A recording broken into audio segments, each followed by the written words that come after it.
नेपाल टेलिकमको चौथौं पत्रको प्रश्नपत्र चाहिँ आज हामी माझ रहेको छ। यो चाहिँ प्रथम पत्र रहेको छ। 2082 सालको यो रिसेन्टली भएको एक्जामको प्रश्नपत्र हो। यहाँ चाहिँ देख्न सक्नुहुन्छ 50 वटा प्रश्न, सुरुमा 13 वटा र यहाँ शुद्ध गर्दा 32 वटा भए है।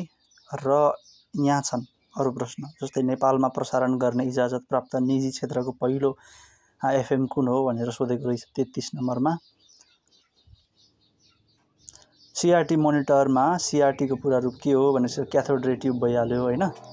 यस्तै गरेर तपाईलाई 50 वटा प्रश्न हेर्नुस् है। यहाँ शुद्ध गरेर 50 वटा प्रश्न चाहिँ लोकसेवाले यो नेपाल टेलिकमको चौथो तहलाई सोधेको छ।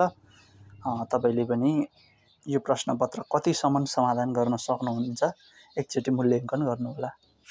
धन्यवाद।